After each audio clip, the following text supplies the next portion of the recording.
Oi pessoal, tudo bem? Como vocês estão? Mais uma aula online, mais uma aula da classe dos adolescentes. E vamos começar a nossa aula fazendo uma oração para que tudo possa correr segundo a vontade de Deus. Maila, você nos dirige em oração? Sim, vamos orar. Senhor Deus, obrigado porque nós podemos estar reunidos, Pai, mesmo de maneira virtual, Senhor. Obrigado porque nós podemos aprender da Tua palavra, Pai. Por favor, esteja usando a nossa vida, Senhor, para falar de Ti para cada um, Senhor. E que a gente possa aprender mais e mais do Senhor, nós possamos dar testemunho de Ti, Pai. Obrigado por tudo, cuida da vida de cada adolescente, Senhor. Em nome de Jesus, amém. Amém. Bom pessoal, estamos aqui. Hoje estamos em obras aqui na igreja, então se você escutar um fundinho de uma marretada, de uma furadeira ou qualquer outra coisa, não se preocupe, é a igreja que está em reforma. Como disse a Maila, a fé sem obras é morta, então a igreja está em obras. Mas vamos falar da nossa lição 7. Então diz assim: uma longa viagem da terra do Egito para a terra de Canaã. É uma lição é um texto bíblico muito extenso, né? Nós passaríamos por diversos livros da Bíblia. Mas como nós estamos fazendo panorama bíblico, né, que essa é a proposta da nossa revista, é a proposta que nós assumimos no começo do ano, então nós vamos esboçar apenas alguns temas. A gente não vai ter como passar por Êxodo, Levítico, Números, Deuteronômio, não vai ter como caminhar por esses livros todos. Mas nós cremos que durante essa quarentena você vai se empenhar, você vai se dedicar na leitura bíblica durante essa semana, as próximas semanas, e vai ler todo o Pentateuco. A gente crê assim. Eu acho interessante a gente falar que para essa aula você vai precisar da sua revista em mãos, de um lápis, porque ela tem algumas coisas que você precisa preencher, algumas respostas que você precisa dar. Bíblia. E boa vontade. Boa vontade, disposição, amor no coração. É tudo isso aí que você vai precisar. Bom, com a sua revista na mão, você vai abrir a sua revista na lição 7, na página 23. E vai ter o nosso ponto de partida. Antes do ponto de partida, nós temos o nosso texto básico de Êxodo. Êxodo capítulo 3. Você pode abrir na sua Bíblia, Êxodo 3, do versículo 7 ao versículo 18. É isso mesmo, né, Maia? É isso mesmo. 3, 7 a 18. Vamos ler, Maia? Vamos ver. Você quer ler alternado? Como que você quer ler? Quer ler de uma vez só? Posso ler de uma vez só? Pode ser. Disse ainda o Senhor: certamente vi a aflição do meu povo, que está no Egito, e ouvi o seu clamor por causa dos seus exatores. Conheço-lhe o sofrimento. Por isso, desci a fim de livrá-lo da mão dos egípcios, e para fazê-lo subir daquela terra a uma terra boa e ampla, terra que mana leite e mel, o lugar do cananeu, do eteu, do amorreu, do ferezeu, do heveu, do jebuseu. Pois o clamor dos filhos de Israel chegou até mim, e também vejo a opressão com que os egípcios os estão oprimindo. Vem agora, e eu te enviarei a Faraó, para que tires o meu povo, os filhos de Israel, do Egito. Então disse Moisés a Deus: quem sou eu para ir a Faraó e tirar do Egito os filhos de Israel? E Deus lhe respondeu: eu serei contigo, e este será o sinal que eu te enviei. Depois de haveres tirado o povo do Egito, servireis a Deus nesse monte. Disse Moisés a Deus: eis que quando eu vier aos filhos de Israel e lhes disser: o Senhor, o Deus de vossos pais, me enviou a vós outros, e eles me perguntarem: qual é o seu nome? Que lhes direi? Disse Deus a Moisés: eu sou o que sou. Disse mais: assim dirás aos filhos de Israel: eu sou, me enviou a vós outros. Disse Deus ainda mais a Moisés: assim dirás aos filhos de Israel: o Senhor, o Deus de vossos pais, o Deus de Abraão, o Deus de Isaque e o Deus de Jacó, me enviou a vós outros. Este é o meu nome eternamente, e assim serei lembrado de geração em geração.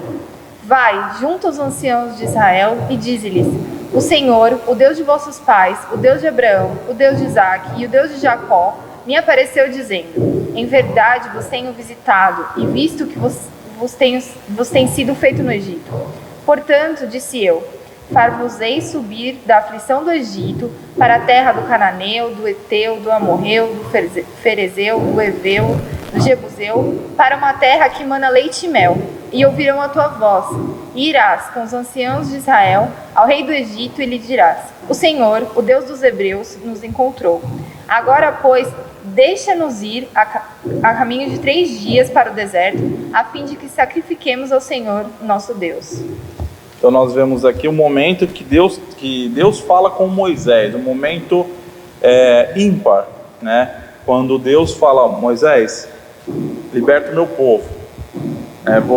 Se alguém perguntar quem mandou libertar, diga, eu Deus, eu sou o que está libertando. É interessante esse texto porque ele vem de encontro particularmente com a nossa igreja, porque o símbolo da nossa igreja é a sarça ardente, e é exatamente neste momento que nós vemos esse símbolo. Então fica aí a curiosidade, toda vez que você ver o símbolo da igreja presbiteriana, você sabe que se refere a Êxodo 3, nessa conversa em particular que Moisés teve com Deus, né? Bom, então nós temos aqui na nossa partida da revista, nós temos visto que as antigas histórias do Antigo Testamento são mais do que narrativas de fato. Elas apontam para o Novo Testamento e revelam a grande história da redenção, em que somos também personagens. Vamos continuar esse enredo entrando no livro de Êxodo. Então nós vemos a história da redenção. O Antigo Testamento não é só uma história para o seu conhecimento, ele vai muito mais além.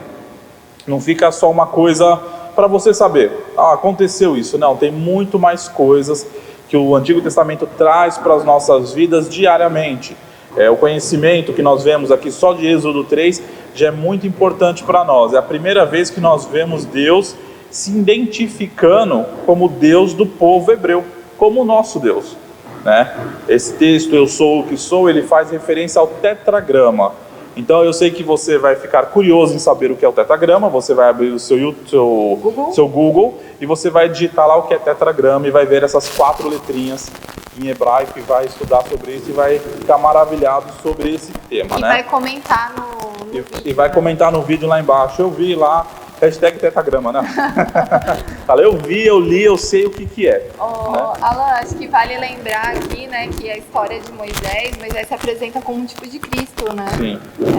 É bem interessante isso. Ele já está mostrando, essa história mostrando a libertação e a redenção, já aponta para Cristo, que viria e libertaria seu povo da escravidão do pecado. Né? Exatamente. É tudo tão muito mais profundo, né? A gente vê um povo perdido, a gente pode ver um povo escravo, que vivia num contexto, a gente pode dizer assim, terrível. O povo escravo não tinha vontade, é como se fosse algo parecido como um inferno mesmo. E Deus manda um libertador, e como isso aponta para Cristo. Realmente é super intrigante, interessante estudar tudo isso, né? Caminhando então um pouco, ponto 1, lembrando que a gente vai pincelar esses textos. A gente não tem como ler tudo porque seriam várias e várias aulas. O tema é muito bom, só que o tempo é curto, então nós temos que tentar melhorar, sistematizar isso para poder trazer para vocês. Vamos lá. Você precisa ler na sua casa. A gente está explicando aqui bem por cima, e você precisa ler esses textos na sua casa. Se você não ler em casa, aí não vai entender nada, né? Então, leia o Pentateuco. Vamos lá. O desafio. Então a gente vai ter um texto que seria de Êxodo 1, versículo 1 e 4 e o 31. Então no Egito o povo de Deus se multiplicou e isso deixou o novo rei egípcio muito assustado. Diante disso ele teve 3 reações. Então contextualizando, o que nós vimos na última aula? José estava no Egito, ele no final da história de José ele traz toda a sua família para o Egito e passou-se muitos anos. Já não era mais o mesmo faraó, já não era mais o mesmo rei, era outro rei, outras pessoas, e esse rei já não se lembrava mais do que ele tinha feito com José, da seca que tinha acontecido, do livramento que Deus tinha dado para o Egito. Esse novo faraó, passado muitas gerações, ele já não lembrava, não sabia da história do que tinha acontecido. E ele começou a escravizar o povo. O povo tinha uma promessa de Deus que foi feita lá para Abraão, que o povo ia se multiplicar, que da descendência de Abraão ia crescer, ia sair o povo de Deus. E esse povo estava no Egito e estava se multiplicando, estava ficando cada vez maior. Isso estava assustando muito o novo faraó, né? Porque ele tinha medo que esse povo se rebelasse contra eles e tirasse o reinado dele, né, de alguma maneira. Era uma nação dentro de outra nação. Exatamente. Era uma nação dentro de uma nação. Então o rei egípcio, ele teve pelo menos 3 reações ao ver o crescimento do povo. Então, se você está com a sua revista na mão, você vai ver o primeiro texto, está lá em Êxodo 1:11. Eu vou ler o 1:11, diz assim: e os egípcios puseram sobre eles feitores de obras para os afligirem com suas cargas, e os israelitas edificaram a Faraó as cidades celeiros, Pitom e Ramassés. Então nós vemos que, em primeiro ponto, eles colocaram os serviços de obras, tipo o que está acontecendo aqui na igreja. A gente está escutando aqui as marretadas aqui, não sei se vai sair no vídeo isso. Mas aqui não é um serviço escravo. Aqui não é escravo, aqui é remunerado. Mas é serviço de obra, serviço pesado. Se você já fez algum serviço de obra, você sabe que cansa, né? Se você acha que lavar a sua roupa é cansativo, que lavar a louça é cansativo, você está enganado. O serviço de obra cansa mais, tá? De casa também cansa, tá? Se caso alguma mãe esteja vendo a gente aqui, eu não estou desmerecendo o trabalho de ninguém. Deixa eu me acertar aqui. Eu sei que cansa, mas o serviço de obra é realmente um serviço mais pesado, né? Então, esse foi o primeiro ponto. A primeira resposta, o que eles fez, Marla?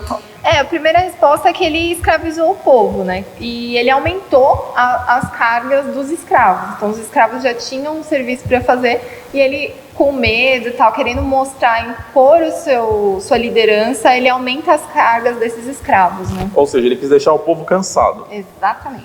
É assim, a gente vai deixar eles bem judiados, vão trabalhar bastante para não ter forças para se rebelar contra nós. Exatamente. Né? E aí temos o segundo ponto dele, está no capítulo 1, versículo 16. Eu vou ler também, dizendo assim: dizendo, quando servirdes de parteira às hebreias, examinai-o. Se for filho, matai-o, mas se for filha, que viva. Qual o interesse de Faraó em matar os meninos? Já parou para pensar? Qual seria o interesse de Faraó? Quando nós olhamos o texto, nós percebemos o quê? Ele queria que o povo não tivesse força. E normalmente quem ia para as frentes de batalha? Eram os homens. Então era muito complicado para Faraó que os homens começassem a crescer em Israel. Porque nascia um novo exército, digamos assim. Homens que poderiam ir à frente de batalha, lutar e guerrear. Então não era interessante que os meninos, homens, nascidos homens, sobrevivessem. Então, qual foi a atitude de Faraó em relação a isso, aos homens?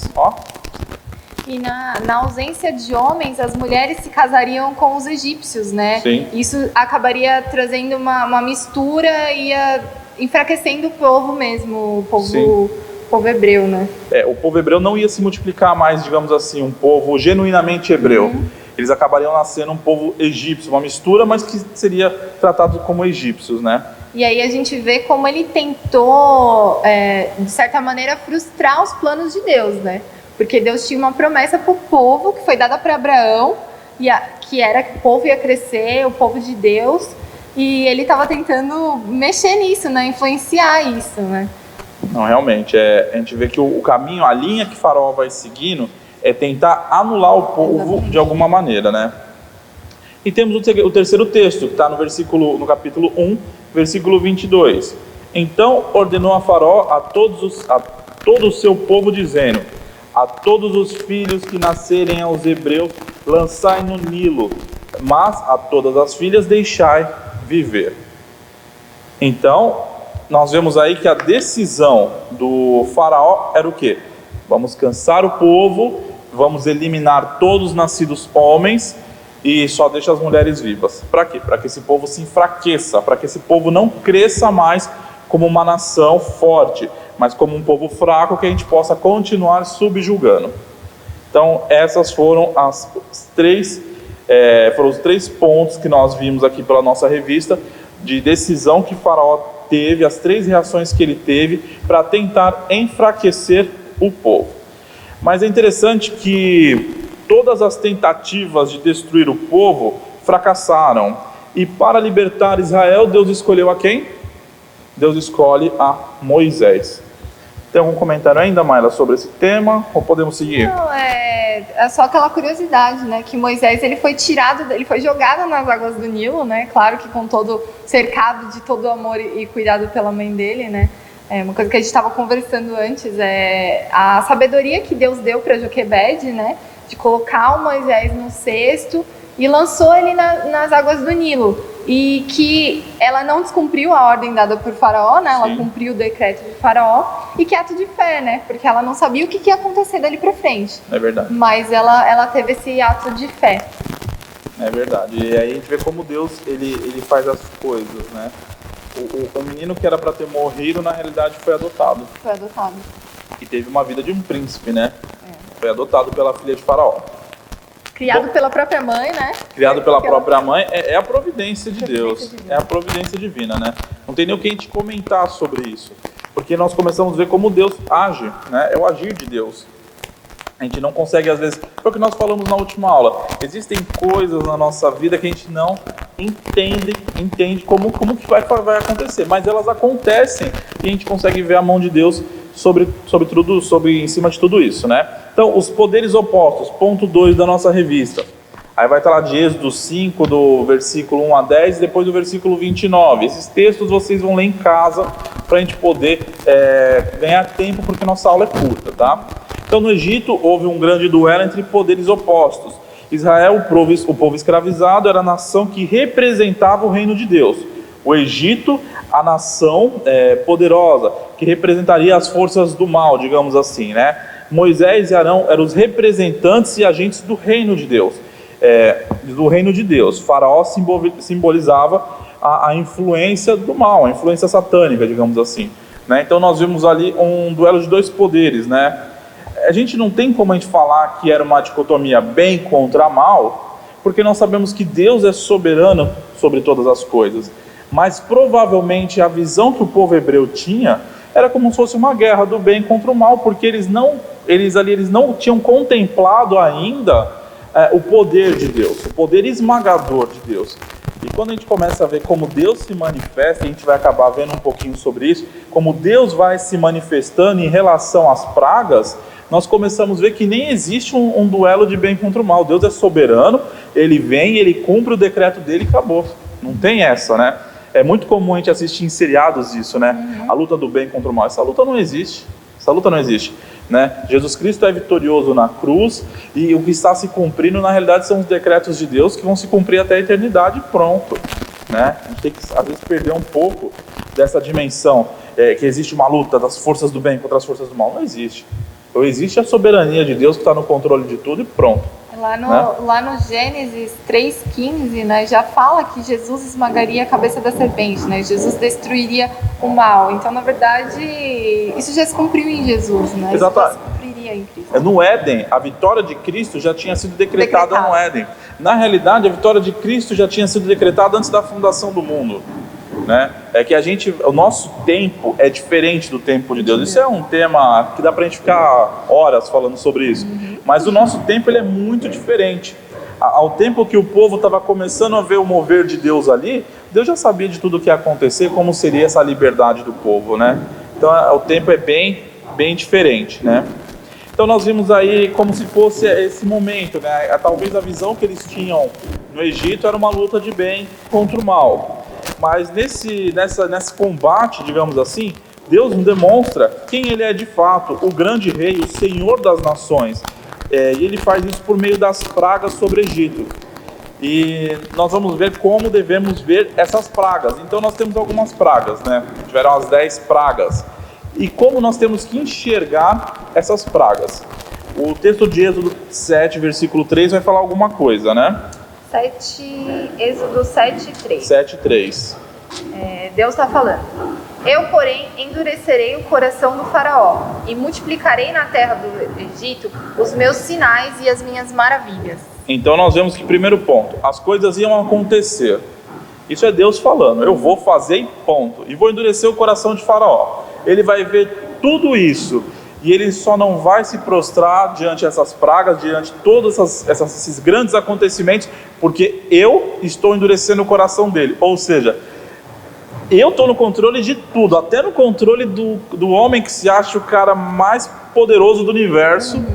Eu estou no controle da vida dele, porque eu que endureço o coração dele. Exatamente. Né? E como a gente tem que ver isso, né? Aqui no versículo está falando, né? No 7:3. Como a gente tem que ver essas pragas que aconteceram, né?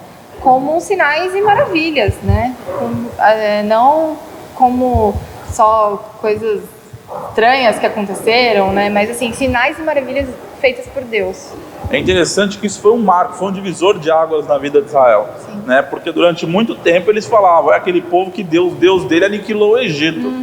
É a mesma coisa, hoje nós temos uma grande nação poderosa que manda no mundo, e um paizinho lá do continente afastado, Deus vinha em nome daquele país destruir essa grande nação. Foi o que aconteceu na época. Nós tínhamos um Egito que era o centro financeiro, comercial do mundo, e de repente Deus vem e liberta os escravos com sinais, maravilhas, coisa que não dá para se explicar, né? O homem até tenta explicar, você vai ver vários documentários, o homem tentando explicar o que aconteceu com as 10 pragas, mas é muito mais profundo.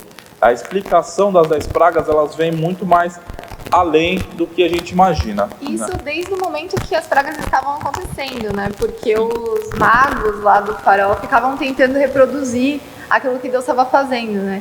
Algumas eles até conseguiram, mas nem todas eles conseguiram fazer, porque Deus estava mostrando que ele era superior a qualquer outro, né? Faraó se dizia Deus, ele era o Deus egípcio, né? O grande Deus egípcio. E Deus estava mostrando que ele era superior a qualquer Deus aí com letra minúscula. E Deus estava mostrando a sua superioridade diante de tudo isso, né? É interessante isso que você falou do faraó, que na cultura deles, na cultura egípcia, o faraó era um deus mesmo, como a Mayla falou. E eles embalsamavam o corpo porque eles acreditavam que em um determinado momento o faraó retornaria naquele corpo. Então tinha que preservar o corpo dele. Por isso que nós temos as múmias egípcias. Porque a cultura egípcia, ela trazia essa ideia, né? Vamos embalsamar o corpo dele porque ele vai retornar, porque ele é um deus, né? E aí nós vemos aí as pragas, né? Então foram 9 pragas, a 10ª praga foi a praga do morte do primogênito, mas nós vamos falar primeiro aqui das 9 pragas. Então da praga 1 ao 3, nós vemos o quê? Aqui acho que tem a lista das pragas, não tem? Na verdade aqui está mostrando a superioridade. Né? Isso, já está mostrando. Para que elas serviram, essas três primeiras pragas? Mas eu vou achar aqui para você. A gente vai achar ali a listinha das pragas. As águas tornam em sangue. Está lá o título lá no capítulo 7, versículo 14. As águas tornam-se em sangue. Então nessa primeira praga nós vimos que Deus ele é superior ao próprio Nilo. É interessante que nós vemos que o Nilo para eles representava o quê? Fertilidade, representava a vida. Você imagina aquele deserto do Saara, quente, só areia, e aí você tem um gigante rio Nilo, um dos maiores rios do mundo, que ele trazia vida para o Egito. Para vocês terem uma ideia, na cheia do Nilo, o Nilo, ele digamos assim, ele assim na cheia dele ele fica grandão. Aí quando ele volta ao estado normal, toda essa terra do lado, ela fica molhada, ela fica preparada para uma plantação. Então o Nilo, ele trazia recursos, né? E nós vimos que Deus, e o Nilo era tido como um deus, né? Ele era tido como um deus na cultura egípcia. E nós vimos como Deus, ele é soberano à religião do povo egípcio, que acreditava que o Nilo era um deus, e como ele humilha esse deus, falando, olha, eu vou transformar ele em sangue. Vocês vão olhar para o rio e vão pensar que ele está morto, porque eu vou transformar ele em sangue. Né? Então isso nós vemos que é um ponto da primeira praga. Da segunda praga, nós temos a praga das rãs. Então Deus é superior aos deuses, né? Tinha uma deusa que chamava Hecate, se eu não me engano o termo é esse, e nós vemos como Deus, ele demonstra que ele é o único de ser adorado. Eles tinham por costume adorar esse Deus, essa deusa chamada Hecate, e aí Deus demonstra, não, por meio das rãs, que eu vou encher o local de rãs, eu vou mostrar, olha, ela não é superior a mim, eu sou superior a ele. E depois nós vemos que Deus, ele é superior aos magos, Porque quando chega nas pragas, se eu não me engano, dos piolhos... A terceira. A terceira praga, né? Dos piolhos. Os magos já não conseguiam reproduzir as pragas. Até então, alguma coisa ou outra eles conseguiam reproduzir. Mas quando chega na praga dos piolhos, eles já não conseguem. Eles mesmos são afetados pelas pragas. Então, nesse primeiro momento, da primeira à terceira praga, nós vemos que o Senhor é soberano sobre os deuses e sobre a religião do Egito. Ele vai demonstrando, olha, eu sou Deus, né? Maila, quer comentar alguma coisa? Não. Tá, então vamos seguindo. Das pragas, da quarta à sexta praga, né? Então, o Senhor cuida do seu povo. Então, a quarta praga vai dizer o seguinte, a praga das moscas, né? Então, começa uma distinção entre Israel e o Egito. Nós vamos ver lá no capítulo 8, versículo 23. Então diz assim, farei distinção entre o meu povo e o teu povo, e amanhã se dará um sinal. E fez assim o Senhor. Vieram grandes enxames de moscas à casa de Faraó e à casa dos seus oficiais, sobre a terra do Egito, e a terra ficou arruinada com estes enxames. Então nós vimos que as pragas começaram a atingir o povo de Faraó, começou a atingir o Egito, né? E nós vimos também, né, que Faraó confere essa distinção. Depois Faraó ele vai verificar isso, ele percebe isso. Nós vemos agora a quinta praga, a peste nos animais. Como os animais foram afetados. E é interessante que isso foi afetado no Egito, né? No arraial dos hebreus as pragas não aconteciam, os animais não morriam no arraial dos hebreus. Eles permaneciam vivos, mas tudo que era relativo ao Egito era punido. Se nós vemos no capítulo 9, no versículo 7, nós vemos assim, Faraó mandou ver o que estava acontecendo, né? E eis que do rebanho de Israel não morreram nenhum sequer, porém o coração de Faraó se endureceu e não deixou ir o povo. Então Faraó foi verificar, mandou verificar o que estava acontecendo, se era só no Egito ou se estava acontecendo no arraial dos hebreus. Só que no arraial dos hebreus não estava acontecendo, só estava acontecendo no Egito. É que nem acontece assim de vez em quando a gente está num determinado local e está chovendo. E aí você sai desse local, você chegou em outro lugar, não está chovendo.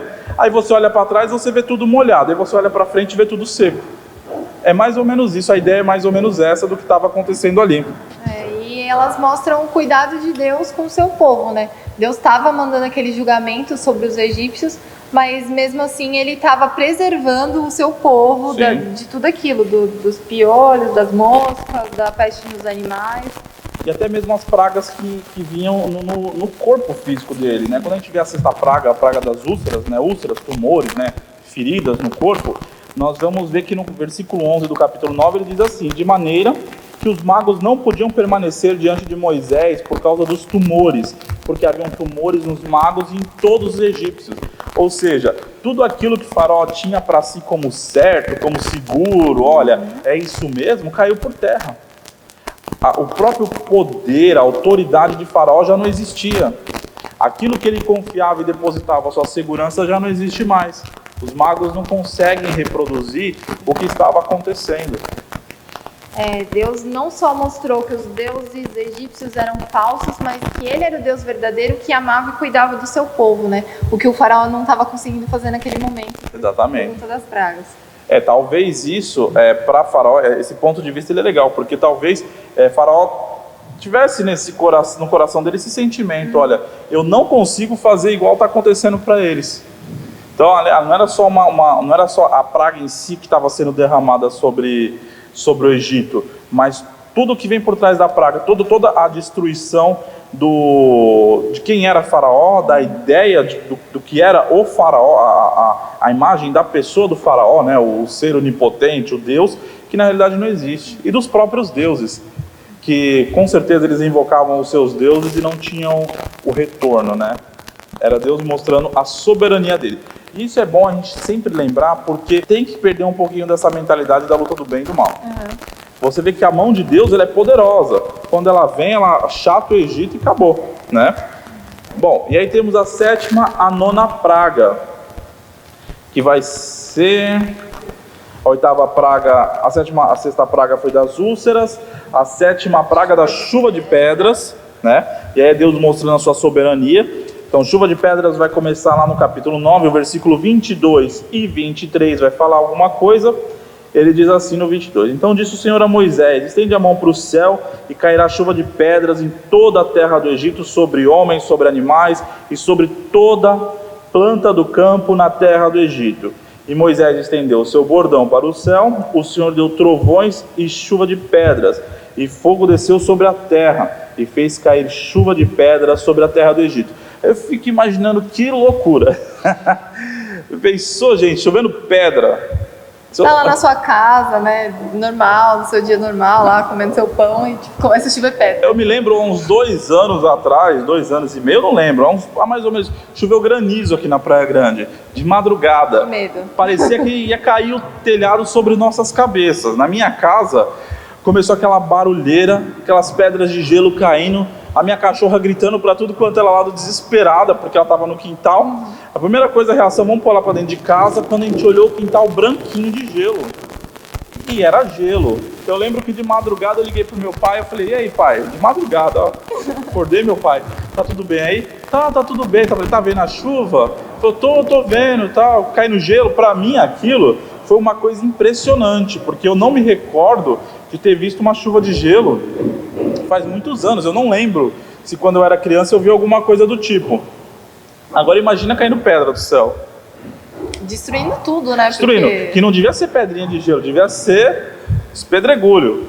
Agora você vê como é a soberania de Deus sobre todo o Egito, como ele tem pesado a sua mão no Egito, né?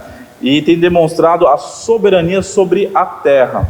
Quer dizer, eu sou o Senhor da terra, eu sou o dono de tudo, né? Eu sou o soberano.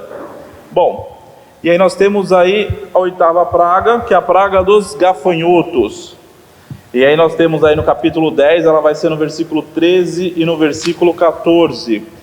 E fala assim: estendeu, pois, Moisés o seu bordão sobre a terra do Egito, e o Senhor trouxe sobre a terra um vento oriental. Todo aquele dia e toda aquela noite, quando amanheceu, o vento oriental tinha trazido gafanhotos, e subiu os gafanhotos por toda a terra do Egito, e pousaram sobre todo o seu território. Eram muito numerosos, antes destes nunca houve tais gafanhotos, nem depois deles virão outros assim. E quando a gente sabe que vem uma nuvem de gafanhotos, se você já ouviu falar disso, se você já assistiu Discovery Home and Health, ou Discovery Channel, e você já viu alguma coisa sobre gafanhotos, nuvem de gafanhoto existe mesmo, mas não tão numerosa quanto é falado aqui em Êxodo. E o que os gafanhotos fazem? Eles vêm e ficam parados aí em cima. Fazem igual os adolescentes. Faz igual os adolescentes, já vem destruindo tudo. Destrói tudo, come tudo. Ele vem comendo tudo, ele vem destruindo tudo. Imagina, é como se você chama aqueles seus colegas que vão na sua casa, eles abrem sua geladeira, comem tudo e não sobra nada. É mais ou menos isso. Nuvem de gafanhotos naquele contexto, ela veio destruir plantação, colheita, tudo. E nós vemos a soberania de Deus. Ou seja, Deus, ele demonstrou que ele era superior à religião sobre os deuses.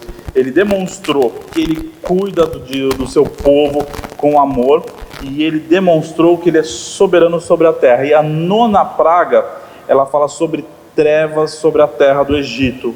Está no capítulo 10, no versículo 21 e no versículo 23. Então diz assim, a 9ª praga: então disse o Senhor a Moisés: estende a mão para o céu e virão trevas sobre a terra do Egito, trevas que se possam palpar. Estendeu a mão, pois, Moisés a mão sobre o céu. Estendeu, pois, Moisés a mão para o céu, e houve trevas espessas sobre toda a terra do Egito por 3 dias. Não viram uns aos outros, e ninguém levantou-se do seu lugar por 3 dias. Porém, todos os filhos de Israel tinham luz nas suas habitações. E aí você imagina, é o fim, é uma representação do fim. Acabou, está em trevas. Não dá você pôr a mão na frente do seu rosto e você não enxergar. Sabe quando você quer ir no banheiro de noite e você acha que está escuro? Imagina isso muito pior. Que você não consegue saber se você está de olho aberto ou olho fechado. Eu já fico imaginando, é desesperador quando eu perco meu óculos. Imagina trevas, assim, você não conseguir ver nada na sua frente, né? Então nós vemos que existiu, ali no caso, nós vemos que foram muitas pragas que Deus demonstrou o seu poder infinito, Ele quebrou toda a religião, Ele mostrou o seu cuidado sobre o povo e Ele mostrou a sua soberania. Você pode procurar no Google e você vai encontrar o seguinte: existe uma relação dos deuses que foram humilhados pela praga. Por exemplo, essa última praga, a praga das trevas, ela humilha um determinado deus egípcio. Se você for pensar, um dos famosos egípcios seria o deus Ra. O Ra, ele representava o sol, a luz, o poder, né? Seria o soberano de todos dentro do panteão egípcio. Mas Deus demonstra: eu sou maior que Ra. Se você vai procurar a lista de todos os deuses que Deus vem demonstrando que Ele é maior, você vê que as pragas não são apenas pragas aleatórias, mas ela vem quebrando todo o pensamento daquela cultura. E isso é muito bom, porque o nosso Deus, Ele faz as coisas de uma maneira, nos mínimos detalhes, para que nós aprendamos e possamos dormir com isso na cabeça. Ele é soberano sobre todas as coisas. Não existe Deus maior do que o nosso Deus. Isso é uma verdade. Às vezes nós gastamos um pouco o nosso entendimento com isso. Nós falamos: Deus é soberano. Mas nós falamos tão da boca para fora. E não pode ser assim. Nós temos que falar isso conscientes. Deus é soberano. E tudo que acontece é segundo a sua vontade. Bom, caminhando um pouquinho mais, Maila.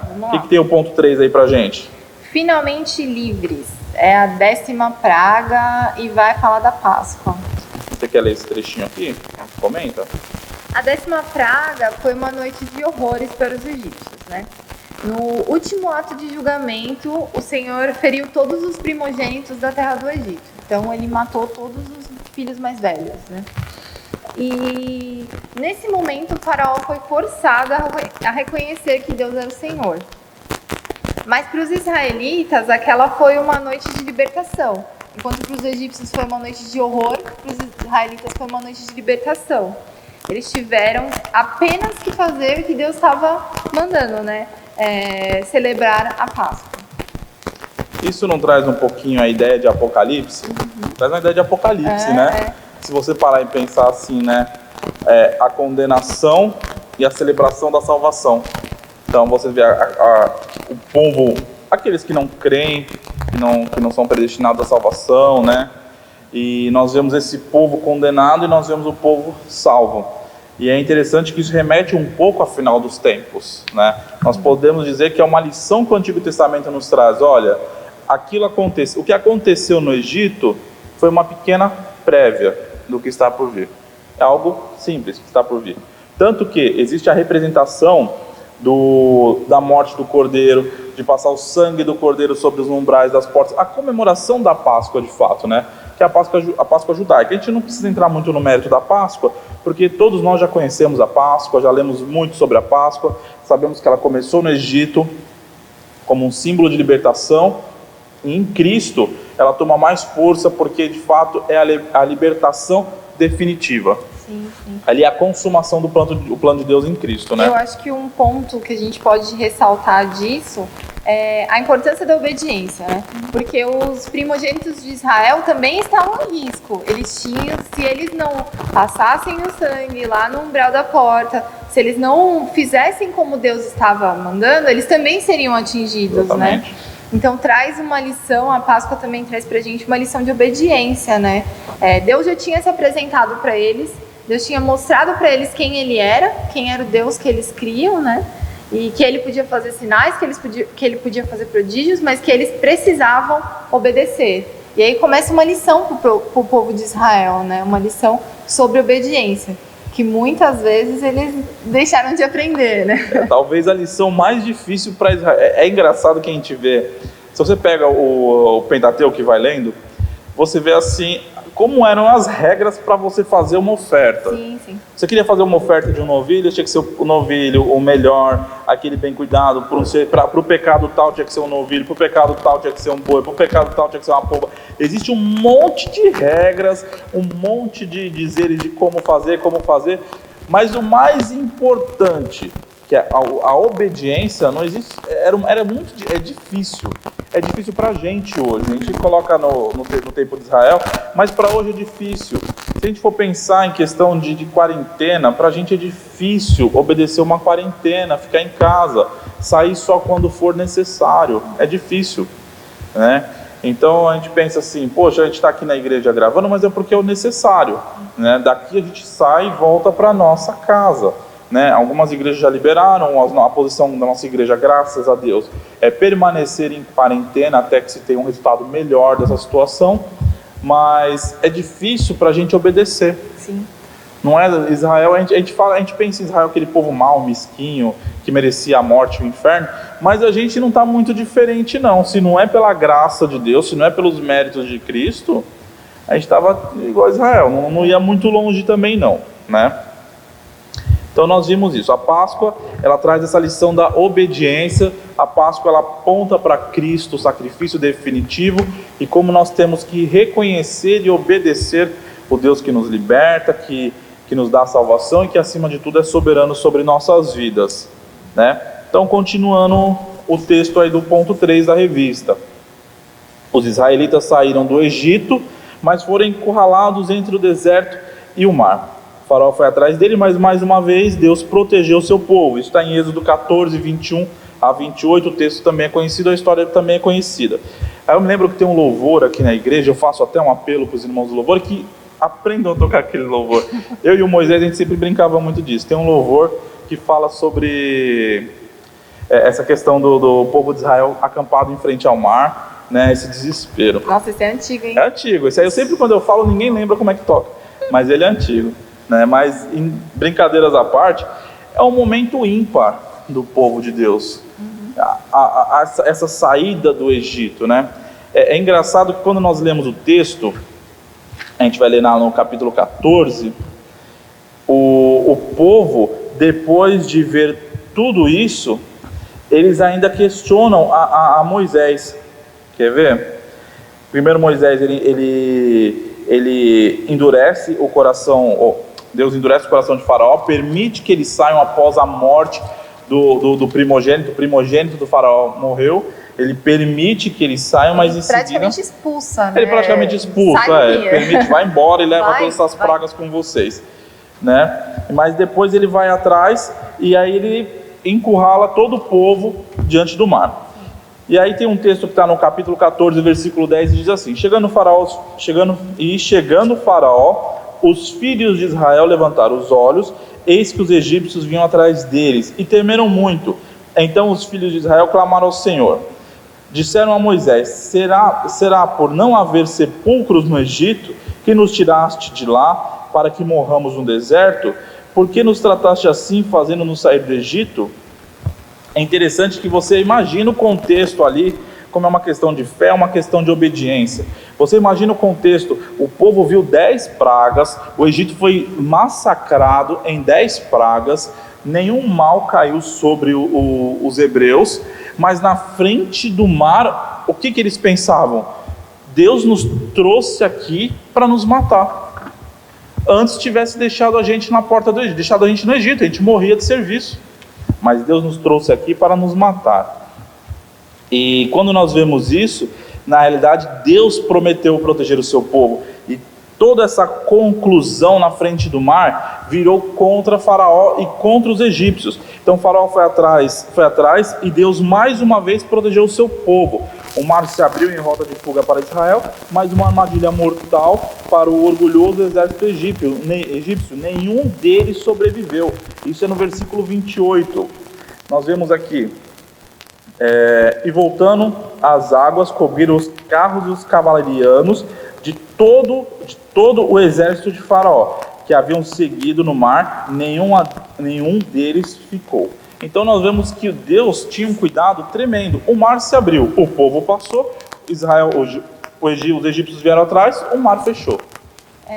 Assim como a história de Moisés apontava para a libertação de Cristo, o faraó precisava ser vencido para mostrar que realmente Jesus ele vai vencer a superioridade, e como está lá em Gênesis 3,15, que Jesus esmagaria a cabeça da serpente. Então o faraó precisava ser vencido, derrotado totalmente, né?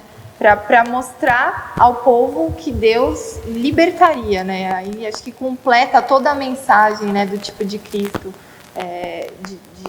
de Moisés, ela completa aí, né? É a vitória, né? A vitória da cruz. Isso, exatamente. É um exemplo da vitória na cruz, né? Quando você vê um texto que a Mayla fala em Gênesis 3,16, é o proto-evangelho, né? 15, né? Gênesis 3,15, verdade.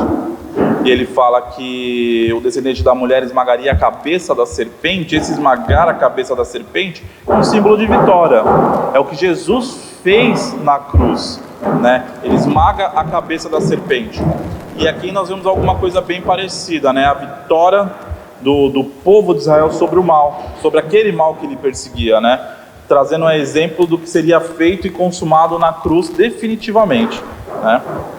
Mas é legal isso daqui, gente. É uma aula muito rica, porém muito curta, né? Nosso tempo a gente começa a falar e o tempo é curto. Então a gente vai passar para o ponto 4. Mayla, antes disso, você tem alguma coisa a acrescentar? Não, acredito que ficou bem completa mesmo essa parte. Tá legal. Então vamos passar para o ponto 4. Passando o bastão. Aí nós vamos dar um salto imenso, né? A gente vai dar uma viagem até Deuteronômio, né? Se você não lembra onde fica Deuteronômio, você pode cantar a música. Né? Mas eles leram o Pentateuco, então eles sabem. Com certeza. Como diria o Samuel, está entre Gênesis e Apocalipse. Tá, Deuteronômio 31. Aí vai do versículo 1 ao 34, depois do versículo 12. Eu falei deles, mas o meu fugiu aqui da Bíblia. Gênesis, eu não vou cantar a musiquinha. Não, canto muito bem. Então não, mas já está aqui, já achei. Obrigada, Deus. Deuteronômio, aí nós vemos as últimas disposições. Josué, o sucessor de Moisés. Então, o que aconteceu depois que o povo saiu do Egito até chegar em Josué? O que aconteceu? Nós podemos resumir da seguinte maneira: muita coisa. Aconteceu muita coisa. Mas eu creio que o mais importante na sequência foi quando Moisés ele sobe no monte e ele recebe os 10 mandamentos. Sim. Também conhecido como decálogo. Às vezes você vê essa expressão, o decálogo, os 10 mandamentos. E aí quando ele recebe essa informação, é onde nós vemos todo o cuidado de Deus sobre Israel. Olha, Israel, daqui para frente você não é mais um povinho escravizado. Daqui para frente você é uma nação que tem direitos e obrigações, uma nação que tem que seguir regras. Obediência, mais uma vez, Deus ensinando o povo a obedecer. E é engraçado que como o povo era bom de cumprir a regra pela regra, mas não entendia o cerne da obediência, né? Então nós vimos tudo isso. E aí Deus vai passar o bastão para... Moisés vai passar o bastão para Josué. Então Josué liderou grandes batalhas que levaram o povo a estabelecer na terra prometida, conforme a promessa de Deus a Abraão. Ele liderou o povo a buscar o Senhor e fazer uma solene e importante promessa. Então Josué 24, a gente vai perceber que existe uma promessa que Josué fez em relação a isso. Mas nós vimos que tem muita coisa para se ler. E é importante que a gente leia, né? Josué 24. Disse o povo a Josué: ao Senhor, nosso Deus, serviremos e obedeceremos a sua voz. Tudo gira em torno da obediência, né? Tudo gira em torno da obediência. A gente consegue ver que é o cuidado de Deus, Deus, ele prepara tudo para que nós sejamos obedientes, né? A obediência a Deus, ela é algo que traz bênção para as nossas vidas. É algo que é bom para nós, né? Não é só pelo simples fato de obedecer, mas é algo que é maravilhoso para as nossas vidas. É engraçado como nós vemos, se eu não me engano, na história em Josué mesmo, a história de Balaão, que o rei Balaque, se eu não me engano, pede para Balaão para que ele jogue maldições sobre Israel, para que Israel se perca. E ele tenta várias vezes amaldiçoar Israel e ele não consegue amaldiçoar Israel.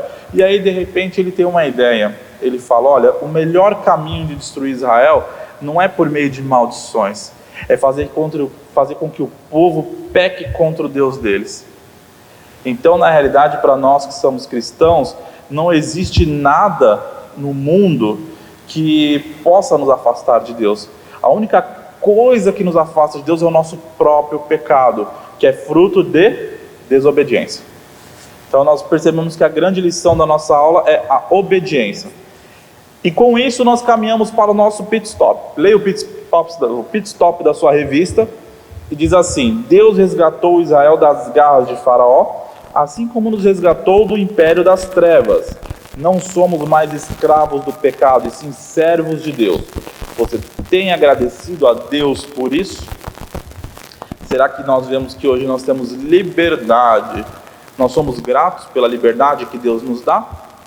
Quando eu falo em liberdade, nós percebemos que a nossa liberdade hoje é não ser escravo daquilo que o mundo quer para nós.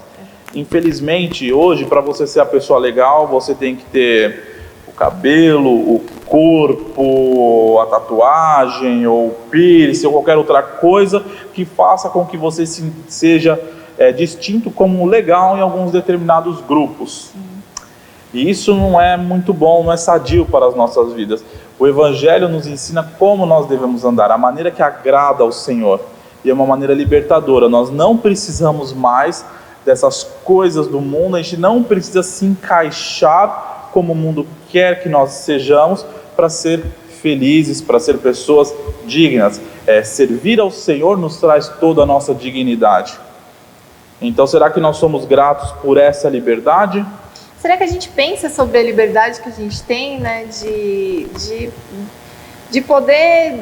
Claro que na nossa imperfeição a gente vai pecar em algum momento, mas assim, de você não ser mais escravo do pecado, Sim. de você poder falar, eu não vou pecar nisso, sabe? Eu vou pedir para Deus me ajudar a, nesse ponto, eu mudar a minha atitude, mudar a minha vida.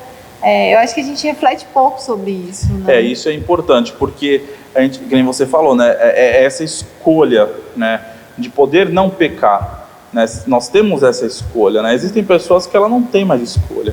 Ela é obrigada, ela peca porque o coração dela é pecaminoso. É o escravo, É o escravo, né? É o escravo, ele não tem opção. Mas nós temos muitas coisas chegam na nossa frente, chegam na nossa mão, mas a escolha de pecar ou não cabe a nós. A desobediência cabe a nós, da mesma maneira que a obediência, né? Quando nós somos desobedientes, foi uma escolha nossa. Quando nós somos obedientes, é uma escolha nossa. E será que nós conseguimos desfrutar dessa liberdade de obedecer que nós temos? Lembrando que a obediência ela é boa para nós. A obediência ela não é só pelo fato de agradar a Deus, mas ela é boa para nós. Muito das leis que nós vemos na Bíblia, elas são feitas para nossa alegria.